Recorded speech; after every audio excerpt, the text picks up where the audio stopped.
if a department wants an approval after the financial year end, I wouldn't have foreseen that, because the accounting officer would be the one that makes the decisions whether to buy something, whether to pay for something. What my role and responsibility is that once we identify that something is wrong, we work with the department to put measures in place so that the unauthorized expenditure does. One of those examples would be for Statistics SA. We realize that the problem is created by a policy that was taken by Cabinet of introducing expenditure ceilings. We did work with the department to try and help them fit within the ceiling. Because they did everything possible to achieve this but still could not achieve the targets, we are proposing to to Parliament to assist the department to do this through the National Revenue Fund.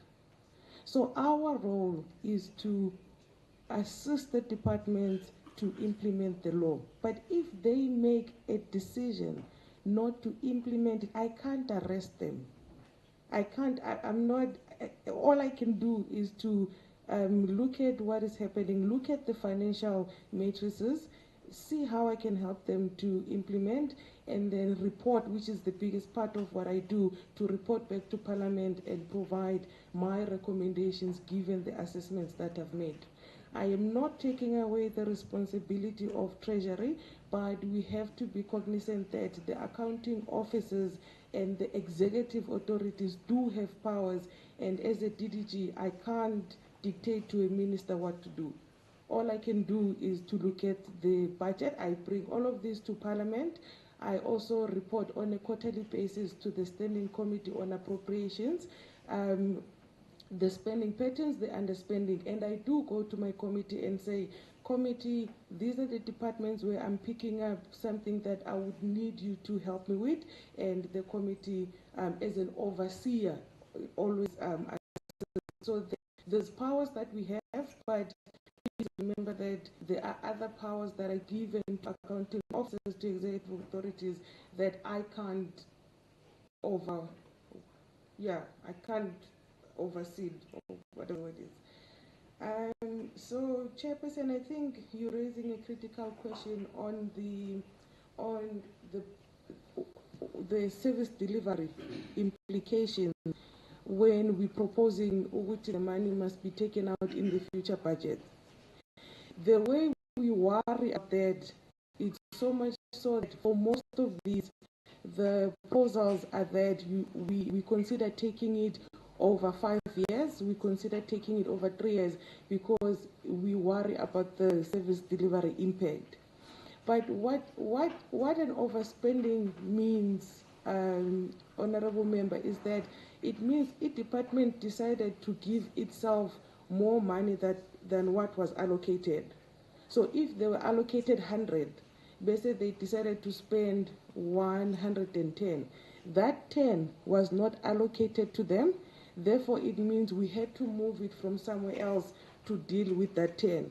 So basically, when you're saying it must be taken out of the future budgets, you're basically correcting the fact that they allocated themselves money that was not originally given to them. So I think the manner in which we're proposing here, Chair, is that we're basically saying other departments shouldn't suffer because Department X decided to pay itself more money than what was allocated. So it's not punishing them. It's basically saying work within the budget that was approved by Parliament. Don't give yourself money that is not allocated. So the reason why we're proposing that it comes out of that is so that one, it wasn't allocated, but two, if we then say the money must come from the National Revenue Fund, then it means most of the departments then might think that it's another way to allocate themselves money. You just go do unauthorized expenditure, you spend more than what is allocated, and it will be eventually allocated to you. So it's not a punishment, but is to correct the fact that they over-allocated the funds for themselves. So, Honorable Member, I started in this position in 2017. When I got here, this was the first matter that was brought to my attention, and we have been trying to get Parliament to deal with these matters. So we have been ready. I found the team ready with the presentations from 2006.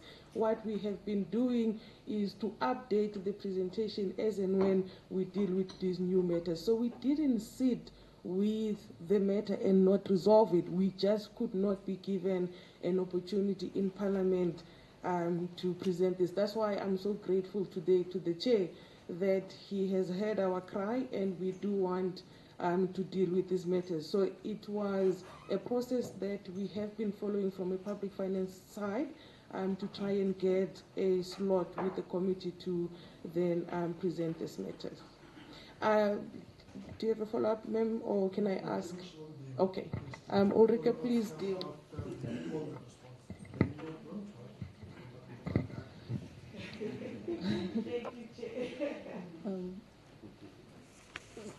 So maybe just to kind of add on the unauthorized expenditure first. So unauthorized expenditure is after the fact, and it's an overspending on the main division or on the program or on the vote. So, and you only know if you overspent at the end of the financial year. What we do during the fund is, in terms of the Section 40 reports that Honorable Bekes was referring to, is that we do the monthly expenditure reporting and we provide feedback to departments. What we do in those reports, similarly to what we do in the quarterly reports to the Committee on Appropriations, is we say we are able to track whether expenditure is faster or slower than projected, and whether a projection or whether we're going to be projecting an overspending on that. But an actual overspending only happens once the books are closed and you're able to see that. So we do alert, and we have monthly kind of feedback reports to departments around whether what's happening in relation to their own projections and in relation to the total appropriated amount, and raise concern around whether we think that they are projecting an overspend, and ask them to take remedial action around that. So that's how we normally do this. Where departments don't submit a Section 40 report to us, we would then write to them and say to them that you are in breach of Section 40 of the PFMA, and please take remedial action, which means you have to submit that report. It is very rare for departments to not submit. We do get that report. We also have access to systems that would allow us to draw down that information in any case, and we use that to verify. The point about getting a Section 40 report from a department is that it's got the accounting officer's signature in, and the accounting officer is saying that he's being held accountable for what he is reporting to us on. So it's always difficult to kind of try to prevent unauthorized expenditure outside of that, and the management decisions still lies with the department around how they do that to bring it back in line with the appropriated amount. So in relation to DCOG, and actually it would now be the Department of Traditional Affairs, because now they're a separate vote. So the issues around the Commission and the Commission not being around here. So at the time when this was all happening, this was a sub-program in the department's budget. And a sub-program in that way has kind of broader objectives. We don't require departments to do activity-based budgeting with us, so they don't have to kind of, for every activity, report to the National Treasury on how they budgeted for it. There's broader objectives around all of that sits within that program, and that's how they budget for it. So when the department has chosen not to kind of account for a very specific budget for a very specific project, in that it's very difficult for us to see, because that would be in relation to the APP and the operational decisions that departments make around all of that.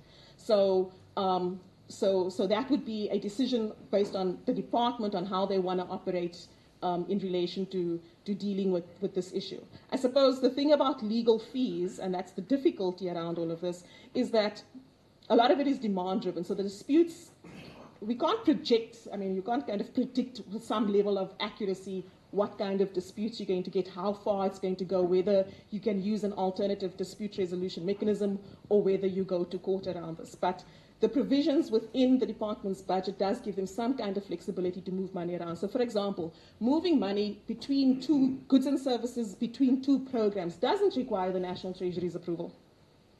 The accounting officer can do that.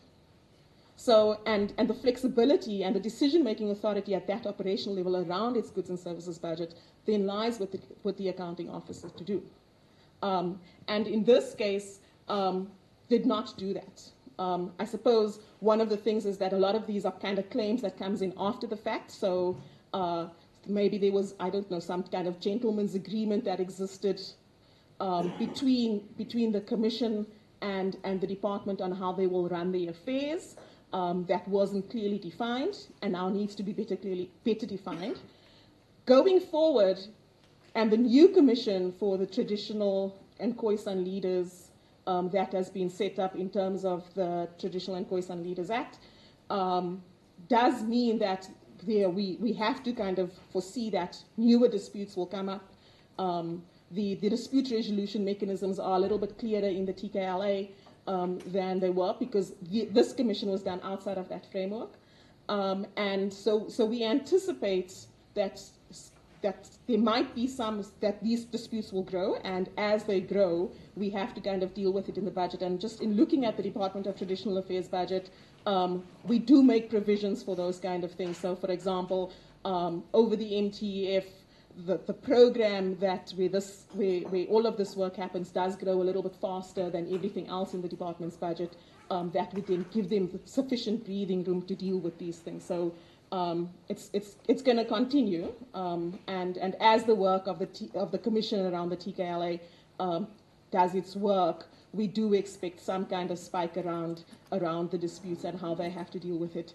But the role that the National House of Traditional Leaders will play, each of those kind of the provincial houses will then mean that hopefully the pain is then spread across the different authorities where these budgets lie. So not just in the National Department of Traditional Affairs, but also in the provincial departments of cooperative governance and traditional affairs, where a lot of these functionaries sit.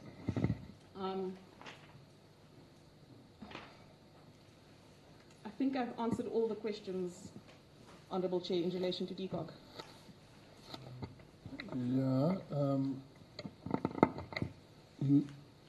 I just hope that National Treasury will keep its sight on the spending on the issues around the Traditional and Khoisan Leadership Act, because the Constitutional Court has declared it invalid. So you'll have to watch whatever now happens around that. I think I must take my colleagues into a particular confidence so that they don't say, Slalo, why have we not dealt with these things? On the 3rd of February 2015, SCOPA considered the reports of unauthorized expenditure of the Departments of Social Development, Water Affairs, Trade and Industry, Home Affairs, Women, Children and People with Disabilities. I was present then. I think Nomazamba and Wekon at the time. 2015 unauthorized report. So then, so I'm just saying that so that there's no confusion around that 206, 207. I think what we need to be impressing on DDG is the timeous investigation and conclusion of these things by departments, as you've got I've got 5 departments which are outstanding, because amongst others they create that backlog. Ordinarily that one should have been dealt with with Parliament latest in 2015. So I'm just saying a year may not necessarily mean it will follow in the next cycle. It will mean when is the investigation concluded on it. And the only point I wanted to make around that is to say, and I even put here whilst you were speaking, I said timelines on these outstanding ones so that we can then process them. So I just wanted for your ease of reference to say, yes, there may have been delays and some matters have been brought to attention now, but some of them have missed cycles because investigations are not concluded. So I think that's the urgency, right? Right, so they follow up to Cocta and then we move on to the next one. thing, Chair. Just one thing from my point and your response is that budgets are preceded by hearings, and if Treasury does with a forecast view, which I think is one thing that we could probably move towards, that if there's an occurrence of such instances of unauthorized, which are genuine, matters which ought to be brought into departments even during that time, that to foresee that these kinds of things would occur, it's much better to have an outlook which is going to be assisting the department in terms of maintaining some form of adherence to administrative processes around good financial management. So my thinking is that probably that's what needs to be hammered along. So your power, though it might be at times of an advisory nature, but through those kinds of questions, you could somewhat insist that these things must be revisited. If there's failure, then the accounting officers would become, responsible for their own actions. Through such, some of these things could be done, as you are highlighting, the growth of powers on these instances, and therefore there must be some kind of provision on these matters. That's my view, Chair. Thank you. Chairperson, maybe some kind of advice which I want to give to the team here, based on the questions, on the responses that I give you.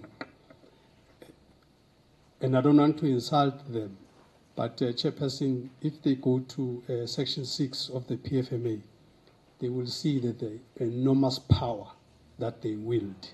And I just want to remind the department that in terms of PFMA, the original powers lie with the Minister of Finance. There is no executive authority or anybody that can talk back to National Treasury when it comes to PFMA. That Section 6, if you could look at those powers, it gives you a power to prescribe, it gives you a power to enforce, it gives you all kinds of powers. Nobody can argue with you. So I don't accept this spectator approach that the team around us here, Chair, wants to portray as if they are these helpless people in National Treasury. They are not.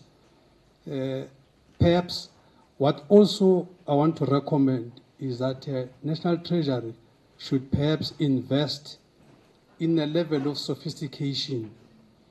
You need to have systems that talk to the APPs.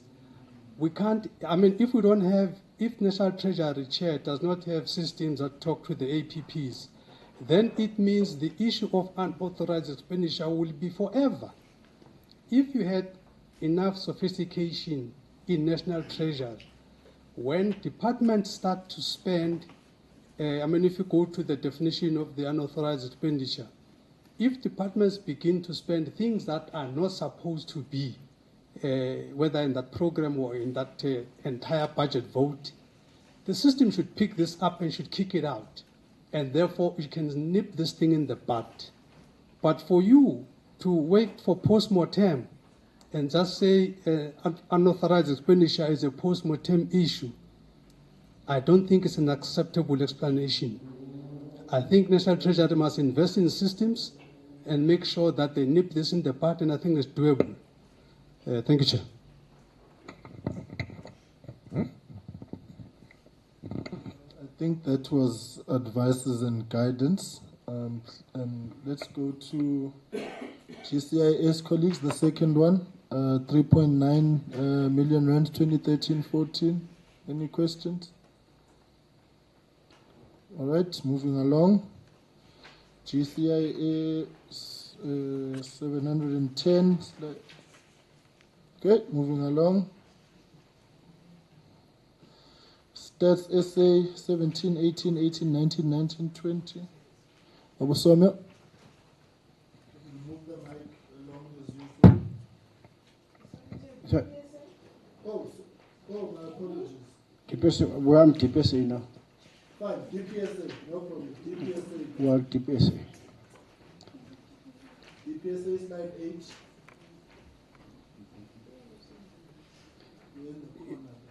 Yeah. DPSA 1314, an amount of It, 8.8 million. yeah. There is a point on that slide which deals with the objectives associated with the ministry, which would have been addressed using what is laid down by the Government Gazette of 31st July 2012 and the outcome of normal budget processes. As such, the unauthorized expenditure incurred by the department budget was avoidable. And that statement points at the accounting officer. And therefore, there ought to have been some consequence management at that level. There is no indication that there's been some form of such which has been observed. And therefore, your point in terms of recommendations might have a pointer towards that. But you as well say, in giving your views, that there could be as well a measure of going towards the approval, while there should be some kind of weight on non-approval. And we're talking 2013-14 in 2023, which is a matter which occurred some time ago. The minister is not there. It's a new minister currently. And what occurred at the time would have been, if you deal with any recommendation, you handle it based on the corrective nature in terms of the unauthorized expenditure, so that the future should have some form of lessons into the past. So in this instance, it weighs more on the fact that in whatever corrective measure that is somewhat dealt with, if the occurrence has never been looked into on the parameters of accountability at the time, then what is the measure looking at currently if we have hope of a corrective exercise? So without weighing in on the recommendations, Chair, just my question, in the balance of your scale, which you were a bit clever in terms of presenting and what have you, that it's your choice. You can go this side or that side, one way or the other. So mine is that you look into 10 years ago, it might be no one would be accountable for such as we stand today. Thanks, Chair. Yeah, okay, Chairperson, I think for me, most of the questions on the rest of the departments will probably relate more to the departments more than to the National Treasury. But to the National Treasury right now, the question for me is basically on the optics of how they compile these recommendations or these notes to this committee. I'm picking up an inconsistency. And for instance, in the report that we're looking at now with the DPSA, this of the 12, 13 reports that we have in front of us, this is the only report that has outed a minister by name. In other reports, when you reflect on inconsistencies or anything wrong, you talk to a financial year this, a financial year that, program this, program that. But in this particular instance, a minister's name is mentioned. I'm curious as to at which point do you decide to out a minister, and at which point do you decide, no, you must not mention other ministers, and all of that. This is the only minister in the entire report that has been mentioned by name, as to what drives that kind of motivation, number one. Number two, in the detailed report, reference is made to a gazette that was issued, which gazette regulated the quality establishment, as it were, which is argued here that the minister exceeded that establishment. I just want to understand, I don't know, you know, these gazettes are different types of gazette. Maybe you can educate me as to if you stack that gazette against the Public Service Act, which gives all kinds of human resource powers to the minister. Minister can determine the establishment and all of that. To what extent, maybe, when you looked at that gazette and you juxtapose it with the Public Service Act, and how did you look at that and come to a determination that that gazette had a trumping effect against the law that gives the minister all kinds of unfettered powers, as it were, on HR matters? How did you just deal with that? Those are the two issues for me. Thank you.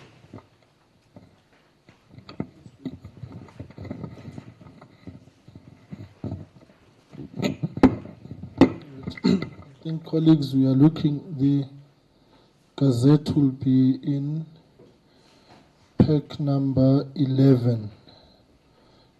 The gazette, insofar as just that have taken out, yeah, so the amendment of Public Service Regulations 2001, establishment of advisory bodies. So I think that's the document referred to. It's in the packs and was sent as well via soft copy.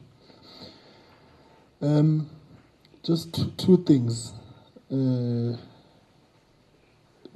this one, and Babson, you sort of read my mind. Here, you qualify the recommendation that in the event that we approve it, it should be financed as a reduction of the department's future allocation. Was this a departmental error? So I'm deliberately calling it that. Or transgression? Let me use that word. Departmental transgression, or a ministerial and or office of the minister transgression. And to what extent would have been the involvement of the accounting authority, accounting officer, on this? I'm raising this insofar as what Ubawuson was saying, to say this was some 10 years ago. It was a different set of leadership, so it was not necessarily a departmental function. Right? That's point one. Point number two, who would have been responsible? Or rather, where would the buck have stopped insofar as the appointments were concerned? There. So we move from 5 to 9. Right? The appointments of the advisory body, who would have made them? Of course, we'll go to DPSA, and I can tell you now that we're going to make a case to say that money must come from the revenue fund. That's the case they're going to make to us. So empower us with that recommendation. If you say, if it's approved, why should we venture down Section 34? As opposed to the revenue fund. Thank you.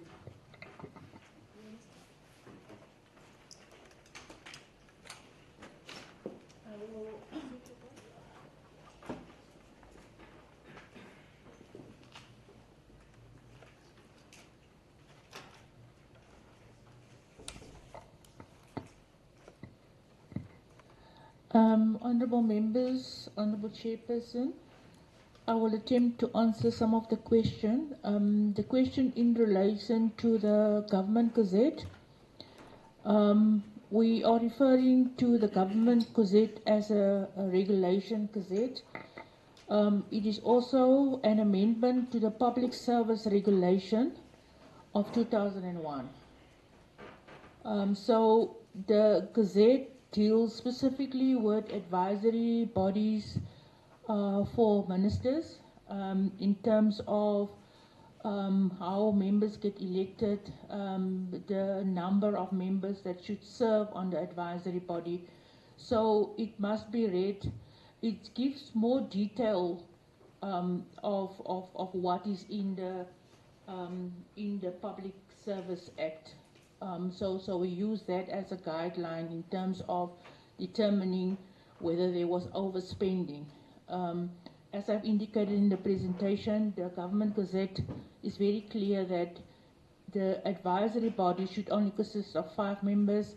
In this instance of the DPSA, more members was appointed, and also special advisor additional was also appointed.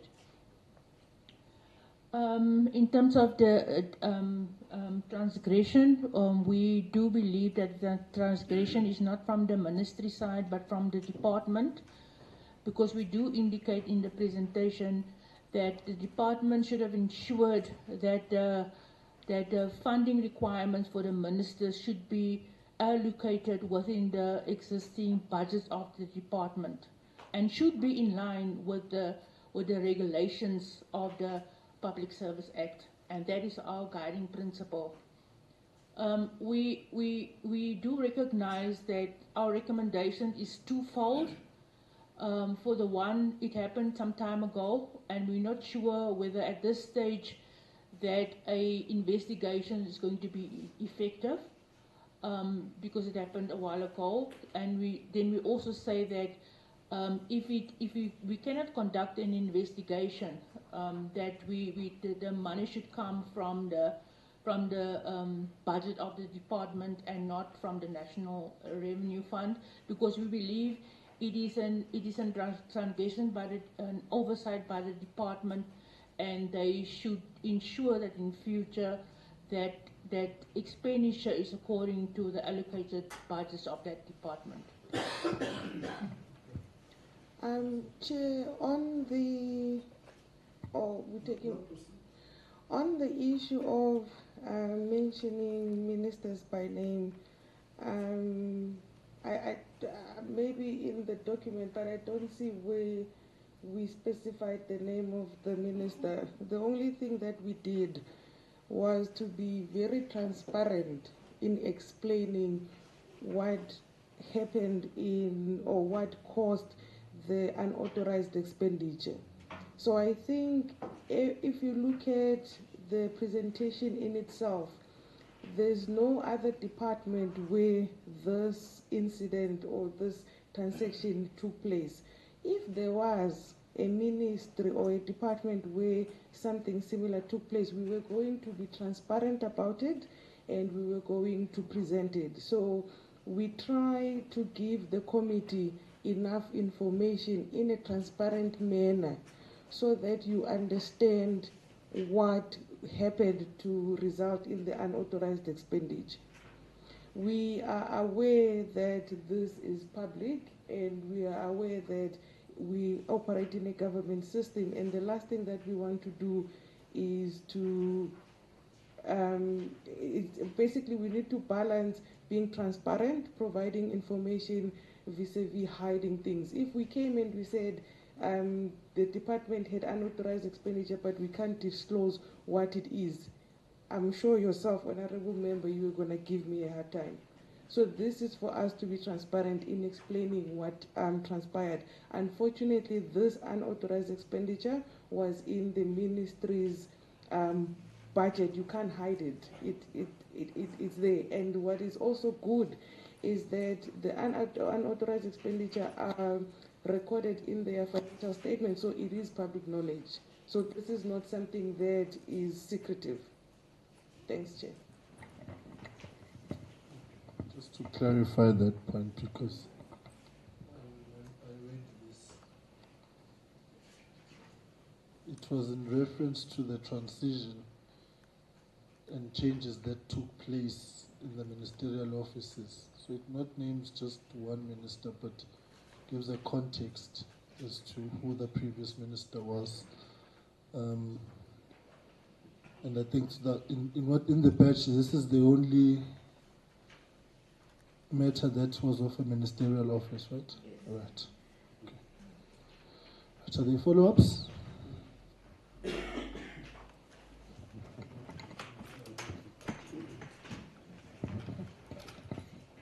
Yeah, thanks for the explanations, Chair. Maybe my original question was not, I didn't put it, maybe it's my fault. I didn't put it very clear. Let me clarify the question. I'm aware of the gazette that is out. The question was, because the minister that we're dealing with at this point, or the budget vote that we're dealing with here, is the DPSA budget vote. Now, in the DPSA budget vote, the minister doubles up, 1, as the minister, 2, as an executive authority. And in terms of the Public Service Act, the powers of human resources and what have you are vested with the executive authority and all of that. Now, if in this particular instance you have an executive authority being the one that is ballooning her establishment, the question is, when you looked at that gazette is a regulation which is a junior to a law. Now, you have a regulation that we're dealing with here. We note that it's a regulation which is, as I say, a junior to the law. What if the minister used something more superior called an act, and use a particular section in the act, whether it's section 3 of the Public Service Act, which gives all kinds of powers for establishment and all of that. The question was, did you look at that to see whether the power that the minister can exercise in terms of the Public Service Act trumps the regulation in this regard? Did you look at that and then conclude that, with all things being considered, is a transgression? So that's just a technical issue that I'm just trying to establish. Okay. And then going back to the other question about mentioning the minister, just because you didn't see the name. If you go to the memorandum on tab 11, you go to paragraph 6 of that memorandum, you will find the name there of the ministers that are mentioned there. And the program administration, and that the program administration, that's where all the compensation issues happen. And this is where the minister, the granular detail was explained here under the probably program 1 budget. And my issue there was that all other program 1 budgets have got no names, but this particular one has a name. So my question was why that level of transparency is not consistent as it were, because bottom line is that we're still dealing with program 1, and all program 1s have got names, if you really wanted to go to names. So why name when you like and don't name when you don't like? What does it mean? That was my issue. Thank you, Chair. I think the response assisted me somewhat, though I fail to understand why then do you put a recommendation like this if you have the factors which you are responding to us in that way, because your response is more into creating a balance and therefore looking into your recommendation is not necessarily what your response has been. It might then be something which we need to be reliant on your response, which is a bit heftier in the outlook of what has somewhat happened. Probably something which you need to look into and revisit, DDG, because the response is indeed getting into the crux of issues somewhat there. And on your side is that the anchor around these matters is on the illustration as made in their financials. And therefore, the outlook of tabling these kinds of issues follow such because they are owned by those departments. So in a way, there's no way to slip off around that matter, which is clearly stated around that, because it's going to follow them on the future audits if it's not attended to. Thank you very much.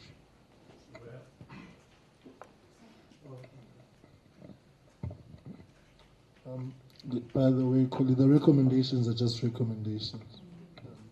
We will still make a committee. We will still hear the department, and then we will make a decision. But it's good to hear the thinking of national treasury. It's just that here, yes, half clash on this one. But I just thought I should emphasize the point. We'll still consider this, but it's good to hear, because I think, DDG, the one thing at the end maybe which your recommendation needs to come with is then what would be the payment plans, right, over the MTF. So the some of the figures would require a breakdown. So what would that be and what impact it would have? And in the event, because I think these are scenarios you must map out, in the event that some of it we take to the baseline budgets in terms of Section 34 or the NRF. Maybe we may split some of them, being hypothetical. Maybe what if we split that 8.8, some this side. So I think those scenarios are important ahead of September when we meet to look at it, but the proposed payment plan, what it would look like, if, so that we can address the question of Honorable Bucas on impact on service delivery, notwithstanding that don't over-allocate yourself. Okay, let's get your concluding responses to the issues raised, if there are any on TPSA, and then we move on to the next one.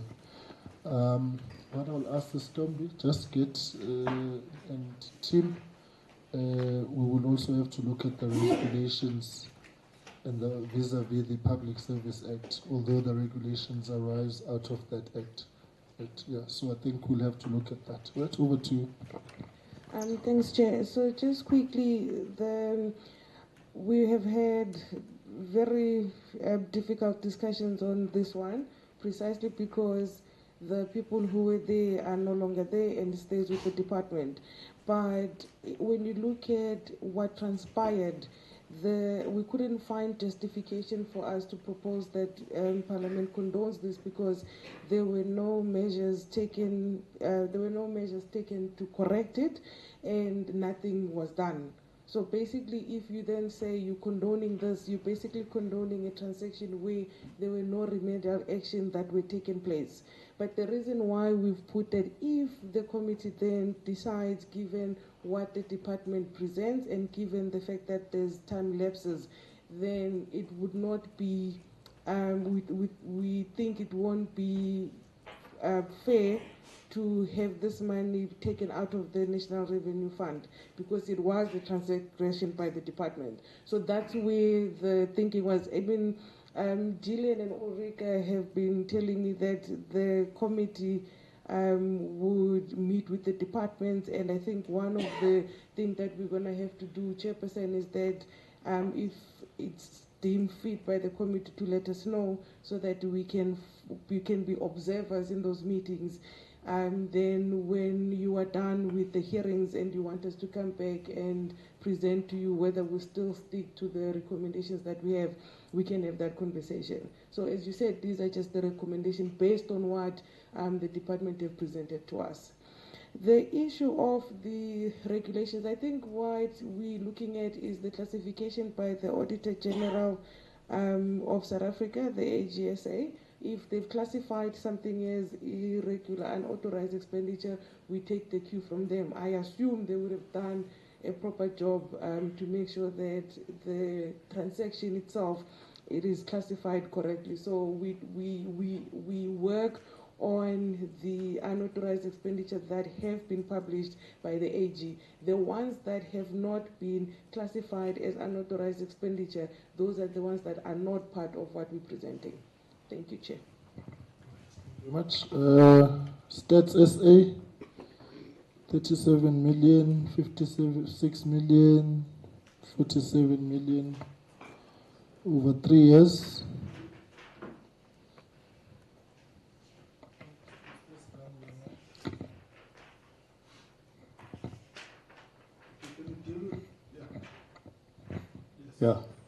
Chairperson, on Stats SA, in the detailed document for year 2017-18, in fact, I think a couple other years, there's a consistent issue here where some explanation is given that the department incorrectly said something was unauthorized when in fact they could have maybe defrayed the expense with some of the other items in the same program, as it were. My challenge here, Chairperson, is that the line item that we're dealing with here, compensation of employees, is a very sensitive line item that is not negotiable generally in terms of these arrangements. You see, if you do a environment program across programs, you can still do that. But my challenge here, in terms of unless this thing is formulated incorrectly, my reading here is that we've got program 1. Within program 1, as an example, within program 1, you have compensation of employees, and you've got other line items. This one line item, compensation of employees, is overspent by a particular amount, 18 million or something. Now the explanation is that no, actually, it's incorrect classification, because had this department borrowed, defrayed, and so on from other line items within the same program, they would have come out okay. Now, I have a problem with that, because my recollection was that you can't do that on compensation of employees. You can't take from other line items in that program, as it were, to make a plan as far as the compensation of employees is concerned. You can do the borrowing from another program on the same line item of compensation of employees. But the explanation given here is that in this same program, National Treasury is almost like offering an explanation which was not the original explanation from the department. I think the department recognized that they've overspent and all of that, but National Treasury here is cleaning up the act, is saying, no, actually, guys, you are hard on yourselves, because in that program, you still have some money. So I have a problem with that, Chair, unless I'm misunderstanding something. I'm struggling to, in summary, I'm struggling to accept that in program 1, on compensation of employees, you can get money from other line items. As it was. So I'm suggesting that which National Treasury today is telling us that it was a mistake from the department. I don't think it's a mistake. I think the department was correct to say it's an over expenditure, because the department knew that they could not borrow from the other line items in the same program. Thank you. Well, Chair, mine is only on the mitigating actions, wherein it stated clearly that there's been failure here by the department in taking disciplinary action against any official around those. You see, the accountability instance becomes a sticky matter, which ought to show the observance of critical actions for achievement of the goals which are intended for, and these are the things which you are somewhat highlighting as the areas which are of advancing your own decision. I wouldn't want to appear as if I'm answering on your behalf, but as a matter of principle, once the Auditor General classify the unauthorized expenditure, it then remains up until some remedial steps are taken for such kind of condemnation, if ought to happen that way. Thank you very much, Chair. Thank you. I think the paragraph that needs clarity is 2.4 in the memo, where it says it should therefore be indicated that the 18.2 overspending of the compensation of employees allocation in Program 1 was incorrectly recognized unauthorized expenditure for 17-18, and then it goes on. I think that's the paragraph that your attention is being drawn to for clarification. Over to you.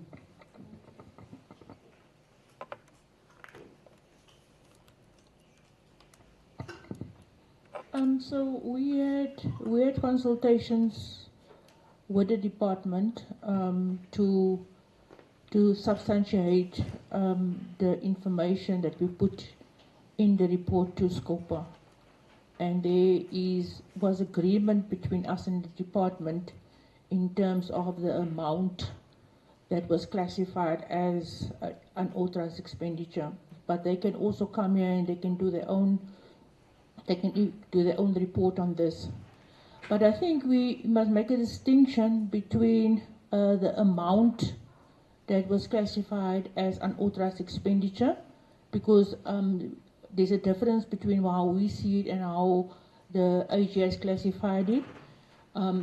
There's a difference between the amount and eventually when we say a certain amount is unauthorized, how the shifting took place to sort of cover the unauthorized expenditure. So there's a difference between the two. So in the end, we're basically saying that the amount that we classified as unauthorized expenditure, this is how the department dealt with it in terms of shifting funds from other programs to cover that unauthorized expenditure, and we come to the conclusion that a certain amount is covered, but then a certain amount is not covered, and because it relates to the expenditure ceilings, which was instituted or implemented by Cabinet in 2016, we are of the view that the department had a case of not able to cover all of the unauthorized expenditure. That's why we're saying that the part need to be covered through their own budget, because there was instances where the department did not shift enough funds to cover the unauthorized expenditure, and then there's a part that we say that the department could not cover the unauthorized expenditure and should be then funded through the National Revenue Fund. But I can just say that we did very comprehensive work with the department in terms of dealing with the expenditure ceilings. Firstly, we did a review of the financial model of the department. And that we did in 2018-19. We really went and we did a zero-based budgeting, looking at all the activities that the department had and how that activities is funded. And we made certain recommendations that for now, if you see how they spend on compensation, now you can see that it's covered within the existing budgets. So when we reviewed the financial model, we we basically recommended that some of the surveys can be combined. You don't have to have a separate project for each survey. And with the combination, combining certain of the surveys, there was huge savings that the department had on that. We also identified projects where there's a shortfall in the funding, especially in terms of the contract employees, and we allocated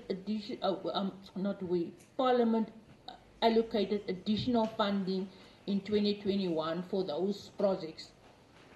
We also went further and did expenditure review on the operational activities of the department in terms of how they conduct the offices in the provinces, how they conduct the expenditure on vehicles and so on. And we also made certain recommendation which is bearing fruit in terms of department coping within the allocated budgets. I think we want to get the department to come in and present their side of the story. That's your interpretation, that's your outlook. We'll get them to come in. Let's get stats to come and explain themselves on this one. That last one, so that we can wrap up on this one.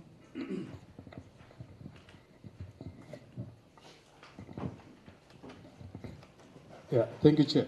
Chair, okay, maybe just what we have we're on the same page. If you go to the memorandum from National Treasury to this committee on States SA, when you go to paragraph 2.4, if you read that paragraph slowly, there's only one program dealt with in that paragraph, is program 1. The issue I have is a simple one which you did not respond to. The issue I have is that on this one program, the department had reported an over expenditure of 18 million. You, as National Treasurer, have come and said this department has incorrectly stated this as unauthorized expenditure. And you are saying that if you take the overall expenditure of the program, there was enough money to play around in that program. My issue is that when it comes to the over expenditure on compensation of employees, you do not have latitude to beg and borrow from other line items in the same program. So I am contesting the National Treasury's cleansing of this thing. I'm contesting what National Treasury has done. I'm saying the department had correctly categorized this thing because they knew what they were doing. And now Treasury is saying, no, department had incorrectly done this. I have a problem with that, Chair, because I'm saying the compensation of employees, which is the issue at hand here, you can't beg and borrow in the same program, which is what they are saying you can do. You can't do this. That's the issue.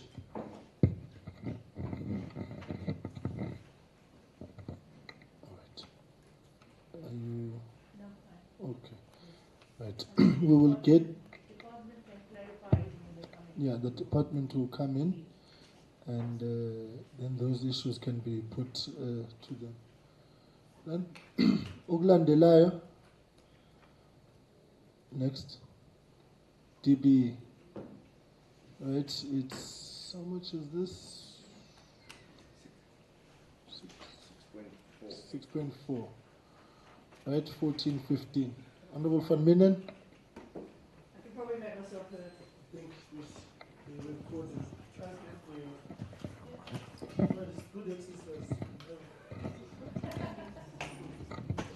Thank you very much. I don't know if.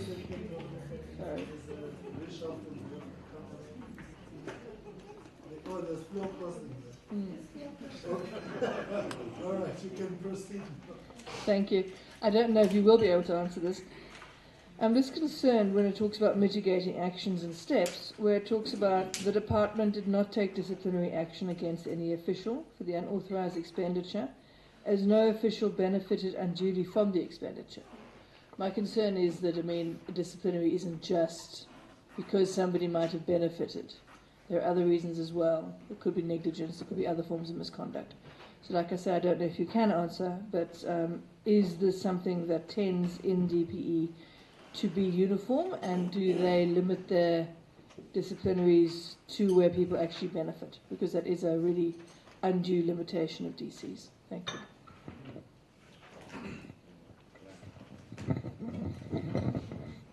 Chair, maybe just a short one on that. There was savings from other areas. Maybe just to understand where are those savings from and what was the impact on that specific programs. That line on that Honorable Van Minen touches on, is that coming from, is that what the department said? That the, okay, good, respond.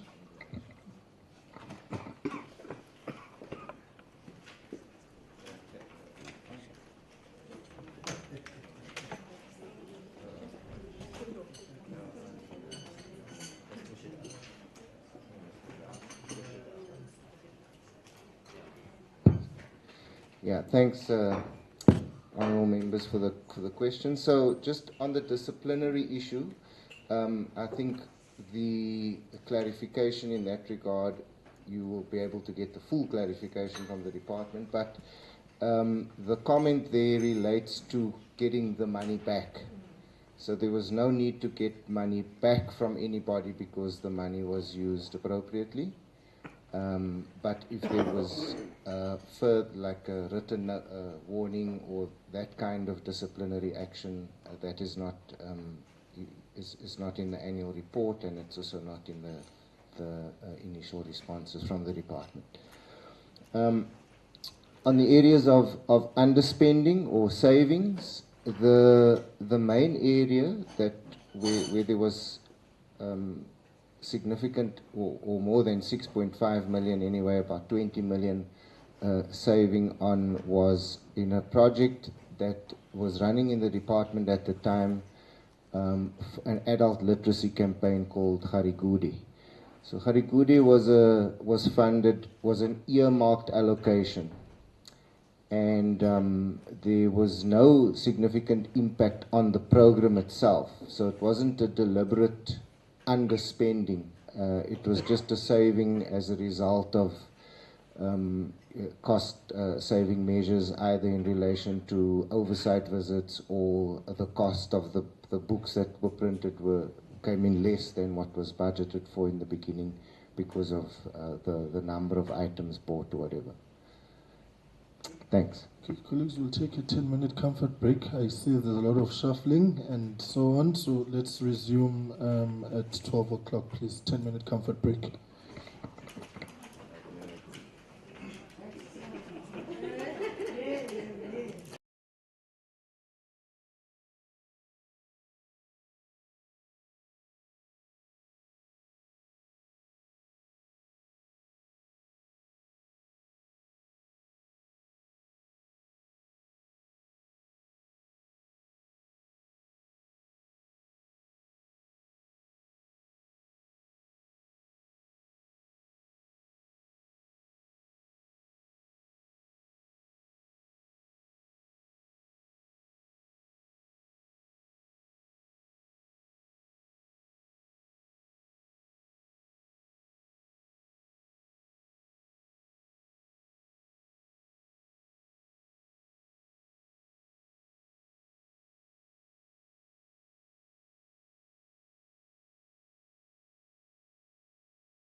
and then your head will spin.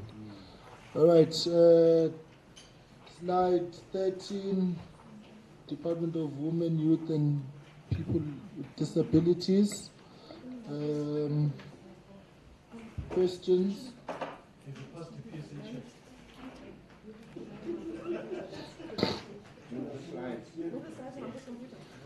Right. Yes, we've passed. We are on DWYPD, slide 13.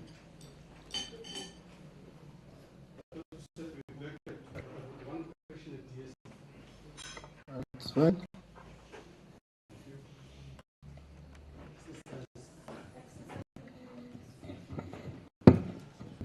Yeah, thank you, Chair. On DSD, the unauthorized expenditure in terms of the we have in front of us is attributed to the declaration made by the President. The question is, I just want to just find out whether are we to understand that the President made a declaration such serious financial consequences without consulting National Treasury? The question is, was National Treasury consulted, yes or no, before this declaration was made? Because this declaration is being blamed for this unauthorized expenditure. Thank you.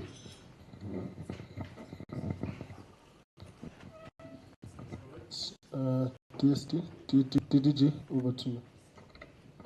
Thanks. I hope I got the question. I was running around to sort out the icons. Treasury facilities, DDG, anything.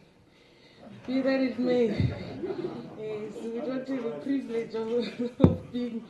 Can catch your breath. Anyways, they're coming to sort it out. So the Treasury was consulted. Treasury was part of the team that had to work with the Department of Social Development. We were aware of the accounting consequences of this, but the accounting consequences were outweighed by saving lives. So what was critical when we were making this decision was, one, we had to look at how do we deal with COVID while paying the grants. The payment was done 3 or so days before the following month. And for us, we could explain the reasons for the deviation. That's why in our recommendation, we are saying this must be a direct charge against the National Revenue Fund, because the decision was made to save lives. The money was budgeted for, and we were aware, and we were ones that assisted the department to execute the transaction.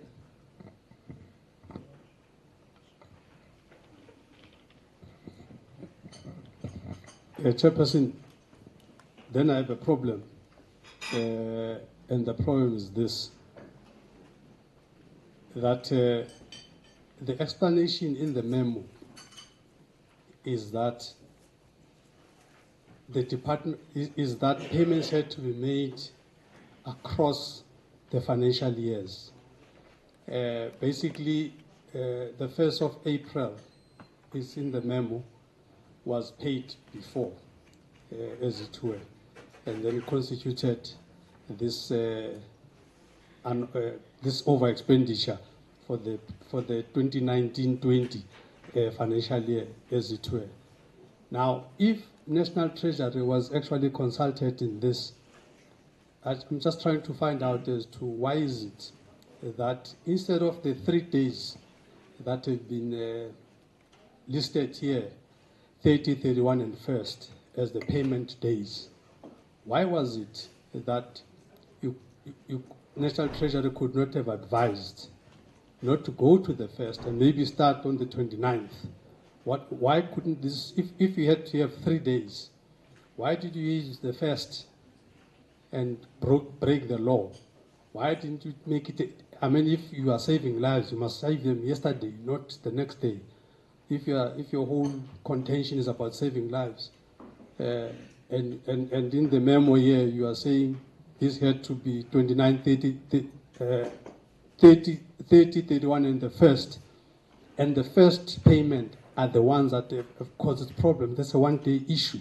Why couldn't this happen earlier? That's the first question on this. The second one, Chair, is that if there was all this consultation and the main aim was to make sure there's no congestion, I'm struggling, Chair, to understand why is it that for this congestion, what was the thinking involved here that limited people to think that the identified pay points are the only ones to be used? Because if you had doubled the number of pay points, then the congestion that you were dealing with could have been dealt with. For instance, you could have just said town hall would be a pay point, and another town hall pay point, which was not a pay point normally, but you could have increased the number of pay points so that you spread people, so that congestion that you're trying to avoid. I'm struggling to understand why was that not even at play. So those are the two issues. Thank you.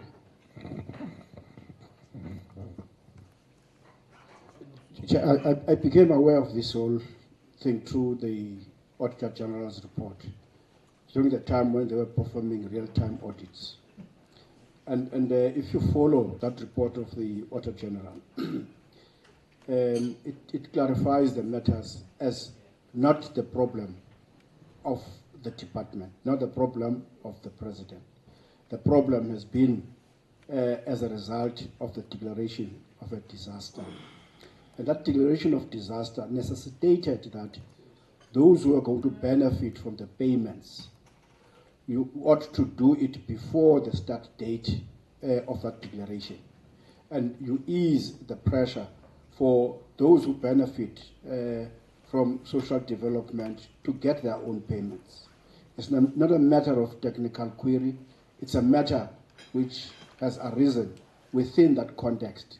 And therefore, what is brought to SCOPA for the outlook of the approvals is to follow as such. Fortunately, we have had time even to look into those reports by the Auditor General at the time when he had these kinds of references. And therefore, the matters raised and the relevance thereof addressed at that time. It might be then some of those areas ought to be a benefit which we ought to follow at some stage. It's a new chair. Yeah, I wanted to indicate that this issue in one way or the other was dealt with, as well. So you say in the real-time audits report, when we met with yourselves and the AG, there was that committee that was put together. I can't remember what it was called. And we looked at all the implications, well, not all, but some of them. And this one arises out of that. But I think that Honorable Manu's questions about locations must be dealt with by DSD as the people who have the responsibility with SASSA of the dispensation of the grants. Can I ask that question be flagged for them to take us through the implications that arose out of all of this? There may be a greater context over there, the user. I think that's the word. So can we flag that issue for the for DSD to come and explain, and then pull out the reports for us research on and content on the AG's real-time audits that we had requested be done. So reflect that, and then other issues will be taken then, and we note your rationale as to why you right? The others is a technical matter of implementation, because the payments were done during the lockdown, right?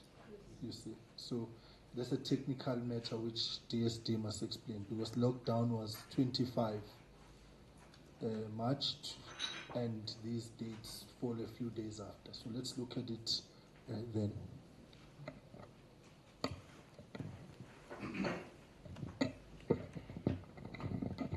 Yeah, Chair, maybe first thing, I would appreciate, I would appreciate that when I ask questions for National Treasury, it's okay for the Chair to do the role that is playing, but only the Chair should do that role.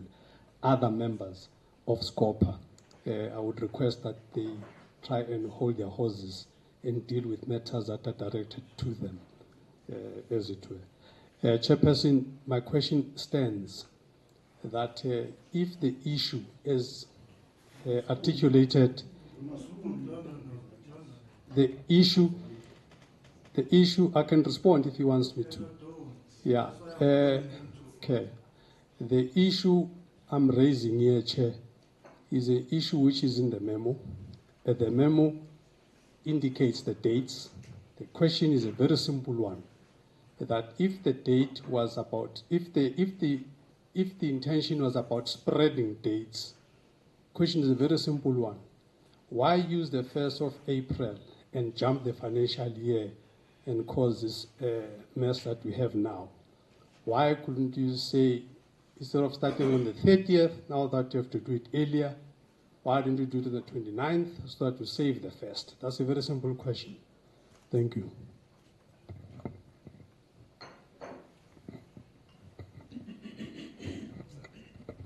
DSD, they are the implementers. Treasury is part and parcel of the hearings on this. So DSD must respond to that as the implementers of it. Maybe on a, I want to say lighter note, but Babman, you will find over time we are generally very interactive committee and the time to talk amongst ourselves. So please don't feel that maybe if you are saying something you are under any attack or what. It's just there is times when even if we've got delegations, we sort of talk amongst ourselves. Yeah, so yeah. But get DDG, let's wrap this one up and then we will move on to the next one. Thank you, Chair. I think I need to explain the problem. The problem is not that we paid on the 1st. So 200 was allocated on the 1st for payment of April for 2020-21. But because of avoiding queues, we then said the money that is allocated for 2020-21, that starts on the 1st, must be used earlier. So even if Sibapateleng 28 or 29, we would still have the same problem because the days fall in March. Okay. Then, sorry, Chair, then we did look at expanding the pay points. It was part of what we were taking into consideration, but there's costs that will be incurred. And the speed at which we could procure those sites was going to take too long.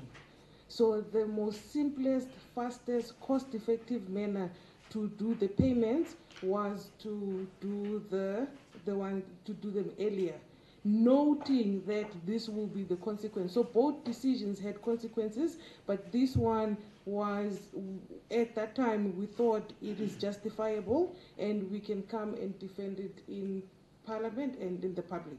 So we did look at those, but there were too many costs involved with expanding, and the time it takes to get the contracts ready, we would have created a chaos. So this was the fastest, given the circumstances at that time. Okay. This explanation makes sense, Chair. Okay, thank you very much. Right. Slide 13, Department of Women, Youth, People with Disabilities, 11, 12, compensation, I'm looking for the total. Yeah, that one. Going once, all right, Honorable Van Minen.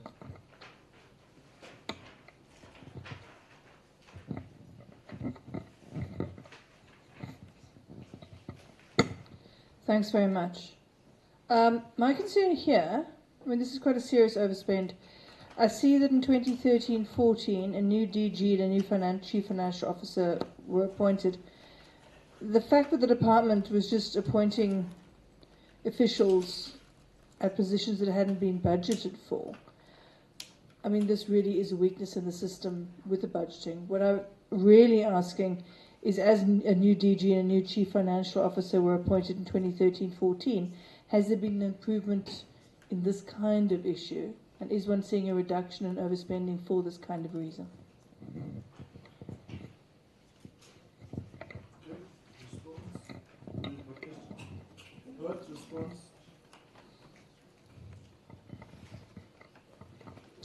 Thank you, Chair.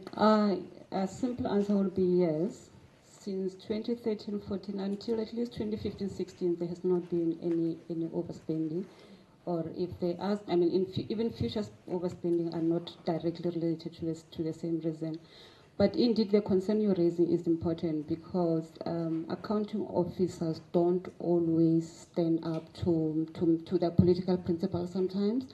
Usually when you have changes in ministers, or even in the case of NMOs, you do have from time to time incidents where there is appointment that is not necessarily adequately budgeted for. So it is an important issue that we raise with the department, and it's an important concern that has to be raised with all departments as well. Thank you. DCS, slide 14.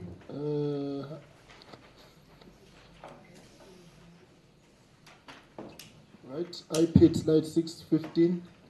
Which one are you on? IPID. Mazambane, ugepi? IPID. Okay, slide 15. IPID.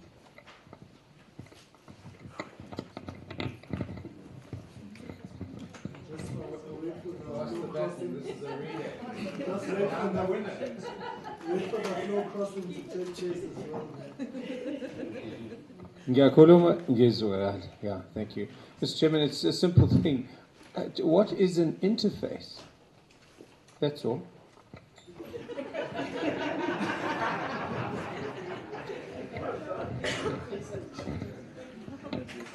Okay, off you go. All right.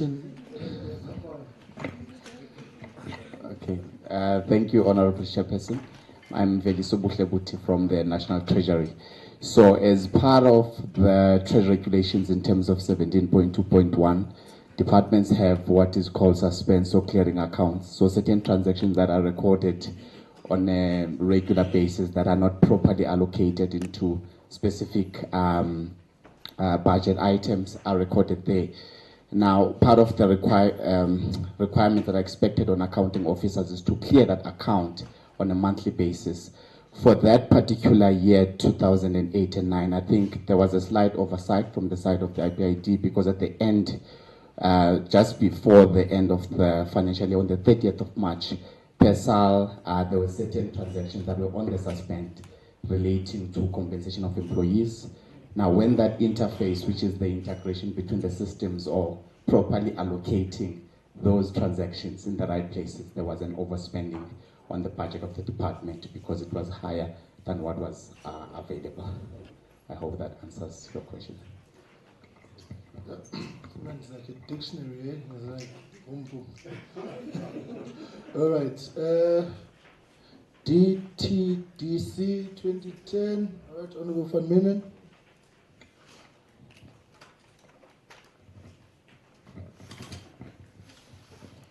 Thanks very much. Again, this might be a question that has to come from the department, but I do want to flag it. So I understand the issue of the rand appreciating leading to increased costs.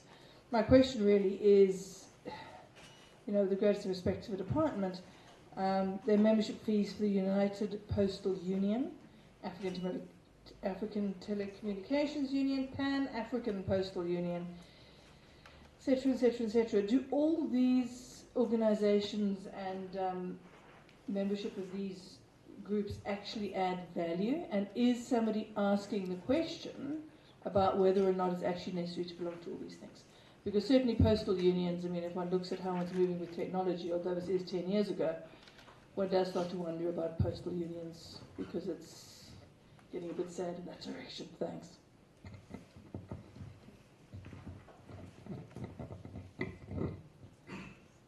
Just one question. Because here you're paying on foreign currencies, right? And the market has got its own life. Insofar as budgeting is concerned for departments, and I would imagine also the Department of International Relations in some of its obligations and duties, you have to factor in the exchange rate. Now, what I'm trying to battle it is that how could anybody could have forecasted where the exchange rate would have been when the payment was due? It could have been less, it could have been higher, right? So the issue is, I'm just trying to understand processes in place which guide budgeting insofar as foreign currency payments are concerned, and how departments are then assisted to be able to manage and mitigate. But I mean, what, God forbid, we wake up tomorrow and the rand is at 25 rands, right? 1st of July, municipalities start their financial year and they must start paying off things. They've only adopted budgets recently, right? And then come the 1st, the figures change. So who bears the cost of the differences and how is it managed? I think this is one of those exceptional cases which we need to consider carefully, like the others, because it sort of has got factors which are not linear. Right, DDG, over to you.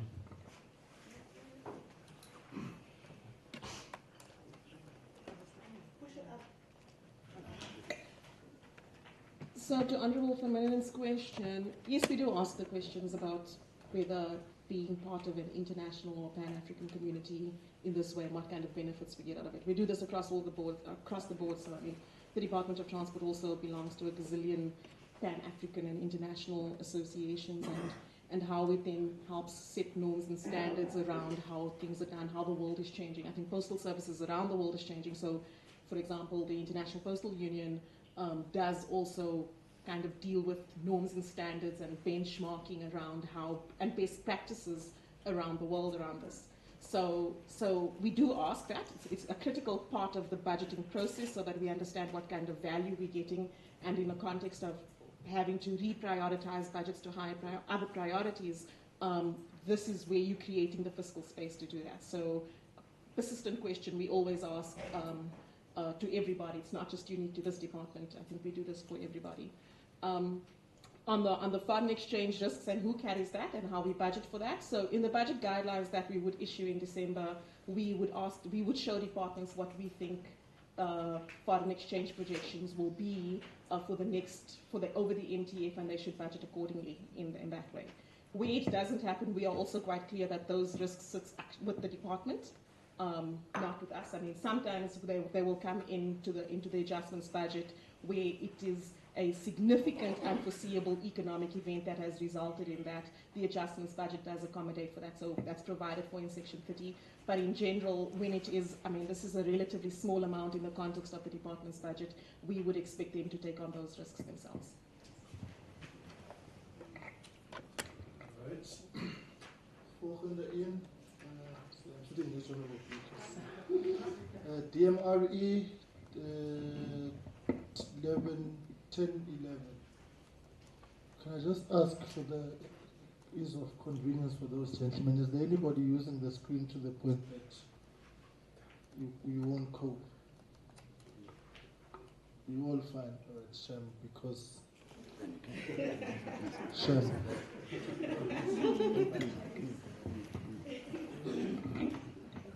Unless it's required, then for the channel, but then Thank you. On the mitigating actions, you speak about the department could have asked for a rollover in terms of treasury regulations. Do you maybe know why they did not request the rollover? Then you speak about the department had to put corrective measures in place. Did you participate in the recommendations of the corrective measures? And maybe you could share with us what were they? Chairperson, I just want to get an understanding as to who exactly needs to be held accountable for this whole unauthorized expenditure here, which is as a result really of sloppiness. I mean, we have banking details that are wrong, spelling errors that are wrong, and all of that mess ensured that we are in this situation that we are in now. And this has taken months to correct. So who exactly should have done what that person has not been done? Because throughout these reports of National Treasury here, one common characteristic here in all of them is that it's very mechanical about, okay, let's pay it here, let's get money from there and all of that. But not one of these reports here talks to who must be held accountable. As it were, in one point, you say, not in this report, in a different report, just to illustrate the principle. In one point, a point is made that this particular accounting officer was derelict in his duty, as it were. But when you go to the recommendation, one would think that then there must be some DC of sorts for the financial misconduct, but none of that is there. So I'm struggling to understand as to the accountability that National Treasury should be enforcing here that doesn't seem to happen. So yeah, that's a question here, the Chair, that this thing has been done, it's just sloppiness, because the only time this thing got corrected and paid was when the sloppiness was corrected. So who exactly needs really to be held accountable? And the Chair, I'm asking the non-aligned National Treasury professionals, not the corrupt ANC. Thank you. I think it's necessary at all. It's not, Chair. I think you should express yourself about it. Thank you very much, Chairperson.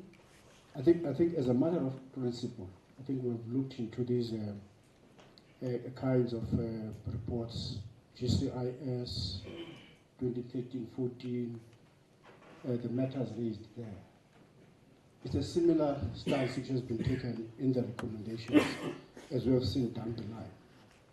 And there were people appointed as the accounting officers who ought to have taken charge and responsibility on those. So in terms of asking such questions, the same question would go probably in line with what Honorable Manyi is referring to. That kind of a principle ought to somewhat hold right through, to hold accounting officers very responsible on these kinds of issues. But we still stand to hear from various departments when they come.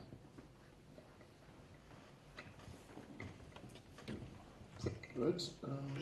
Let's get responses to that, and I'll request that we do not define ourselves outside the spirit of this meeting, because then other discussions will ensue. DDG?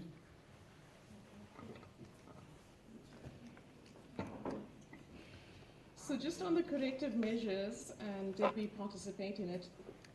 No, we did not. So this all comes out of an internal audit report and an internal audit investigation in the department.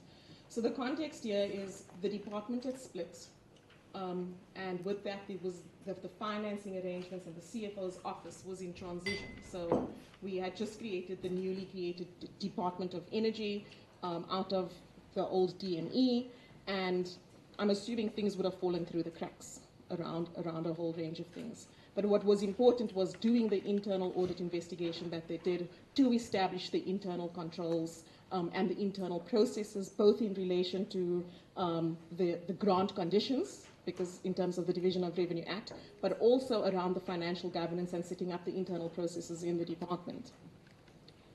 Honourable Manye, I don't know who should be held accountable. The PFMA sets that responsibility with the accounting officer, but the Treasury regulations also allows the accounting officer to issue delegations on certain things, and that delegation framework is different for different departments. So in some cases, some departments might set those thresholds very differently. So even though we would have norms and standards around all of that, it's all dependent on what was delegated to who at the time and where that responsibility would lie. The department did not share any of that with us when we had asked for it, to look at where that fell through the cracks. That would have allowed them to deal with this. Yeah, that was all the questions I got. I think we'll have to flag the issue there because it says internal audit mandated to investigate and verify whether processes were followed and found that there was non-compliance. So I think that investigation must be able then to lift up for us what was the overall thing. So can that advise DMRE that when they are to appear before us, they must come with a report of that investigation. Right? DOT, that complex one with RT, MC, right? Just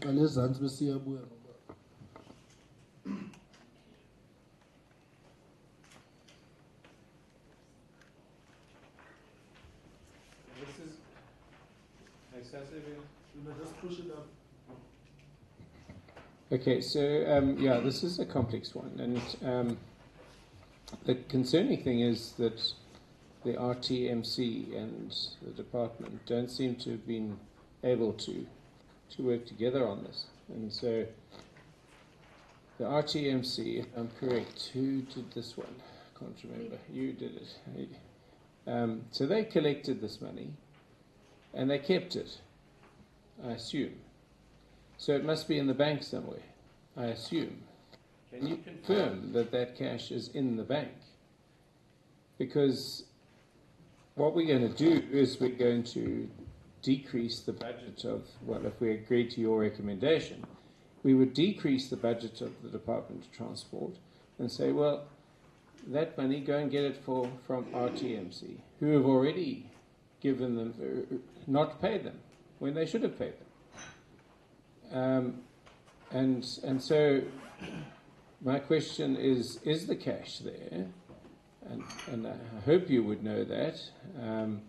And on what basis is National Treasury able to assist the department to get that cash to fulfill their budgetary requirements?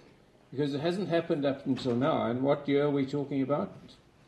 5, 6 years ago? And I find it astounding, actually, that this situation has arisen. I really do. I find it, I just don't know why the cabinet isn't dealing with this, or someone dealing with it. It's not really for SCOPA to come along and start dealing in these things. This is an interdepartmental, inter-entity difficulty. And so, I'm sorry, I'm making a comment instead of just asking a question. So the question is the cash there, and what hope is there of getting that cash back, and how can National Treasury assist?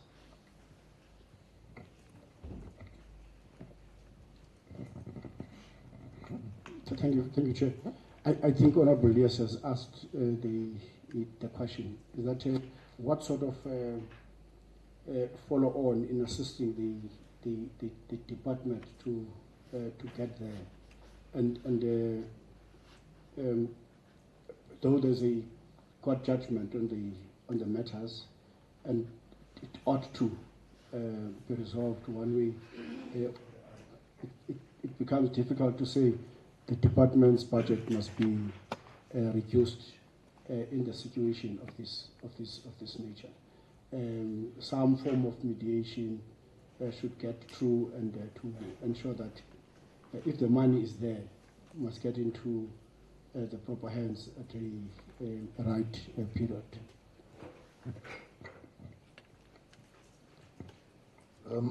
For the hearing, can we get our TMC to be there? Because there's one matter there that must draw our attention. The unauthorized expenditure totals 1.34 billion. And then the next bullet says, over the period of overspending, the RTMC collected 2.1 billion. So it's more than just the issue of the unauthorized expenditure, but the flow of funds in terms of who should affect it goes beyond just what is being recommended, what's the figure it issues, what happens to that balance. So it's very complex, this thing, and so can we, when we call departments as don't be put pen, our TMC please to be present as well, so we can just get an understanding as opposed to toing and froing. DDG and your team? So the money was spent by the RTMC. And from the budget, they did two things, and we can see that in the annual report. They used a large chunk of it to establish the National Traffic Police, and they had provided a whole range of grants back to provincial departments of community safety and the like for road safety initiatives. So they have spent the money, and they have created some recurrent expenditure on this. And there's complexities around all of that, because when the Minister of Finance, who is required to concur with any transaction fees that are issued in terms of the regulation in terms of Section 48 of the RTMC Act, it was quite explicit that this money should only be used for the operations and maintenance of Inatus. And if there are any surpluses, so Honourable Chair, this will answer your question, is that surpluses must then revert back to the National Revenue Fund. And because the RTMC is also a Schedule 3A public entity, Section 53, 3 of the PFMA says that they would require Treasury's approval to accumulate surpluses. So any surpluses that would have come out of that would come back into the Revenue Fund. And this is all contested, because for a long time throughout this process, the DOT, so the RTMC was arguing about who should recognize this revenue, because this was just a pass-through. So between 2007 and 2012, this was a pass-through. We recognized it as departmental receipts on the Department of Transport's budget books. It comes into the Revenue Fund and we appropriate it, and it's not recognized. And when the RTMC started recognizing this money as revenue on their side and stopped paying it over, so we had this instruction note that basically said that kind of controlled the flow of funds.